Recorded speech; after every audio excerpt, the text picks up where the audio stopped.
दिनांक 20 डिसेंबर 2025 रोजी वारकरी संप्रदायाचे तसेच संपूर्ण आध्यात्मिक क्षेत्रातील जगद्गुरू द्वाराचार्य विद्यावाचस्पती डॉक्टर रामकृष्ण महाराज लव्हितकर यांच्या अमृत महोत्सवानिमित्त श्री क्षेत्र लहवीत तालुका सिन्नर जिल्हा नाशिक येथे भव्यदिव्य व भक्तिमय वातावरणात अखंड हरिनाम सप्ताह, महाविष्णू याग व कीर्तन महोत्सव मोठ्या उत्साहात पार पडला।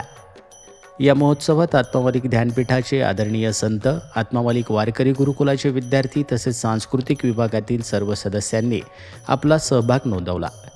कार्यक्रमाच्या संपूर्ण कालावधीत सत्संग, धार्मिक प्रवचन, हरिपाठ, भजन संध्या, पावली सादरीकरण इत्यादी विविध आध्यात्मिक व सांस्कृतिक उपक्रम यशस्वीरित्या संपन्न झाले।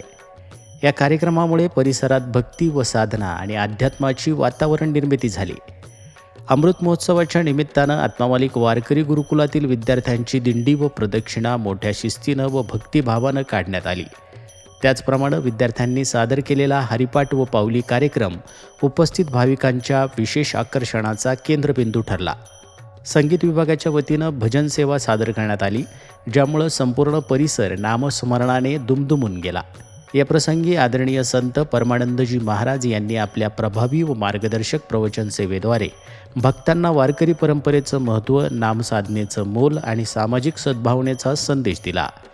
तसेच डॉक्टर रामकृष्णदास महाराज यांनी आत्मामालिक वारकरी गुरुकुलाच्या शैक्षणिक, आध्यात्मिक व संस्कारक्षम कार्याची मुक्तकंठाने प्रशंसा केली। गुरुकुलातील विद्यार्थ्यांच्या सादरीकरणाचं विशेष कौतुक करण्यात आलं। महोत्सवाच्या समारोपाप्रसंगी सर्व संत मंडळी तसेच सांस्कृतिक विभागाचे सहाय्यक व्यवस्थापक श्रीमान आत्मदर्शनजी बागडे सर्व संबंधित कर्मचारी यांचा सन्मान समारंभ आयोजित करण्यात आला। अमृत महोत्सव भक्ती, सेवा, शिस्त व संस्कार यांचा संगम ठरून अत्यंत यशस्वी व प्रेरणादायी ठरला। या महोत्सवामुळे वारकरी परंपरेचं जतन आणि संवर्धन होण्यास निश्चितच बळ मिळालं। या प्रसंगी आत्मामालिक संत परिवार व शैक्षणिक संकुलातील सांस्कृतिक विभाग तसेच वारकरी गुरुकुलाचे विद्यार्थी उपस्थित होते। या अखंड हरिनाम सप्ताहात सहभागी सर्व विद्यार्थी आणि शिक्षकांचं संस्थेचे अध्यक्ष माननीय श्रीमान नंदकुमारजी सूर्यवंशी साहेब यांनी अभिनंदन करत पुढील वाटचालीस हार्दिक शुभेच्छा दिल्या आहेत। आत्मामालिक न्यूजसाठी संपादक सागर आहिरे, कोकम ठाण।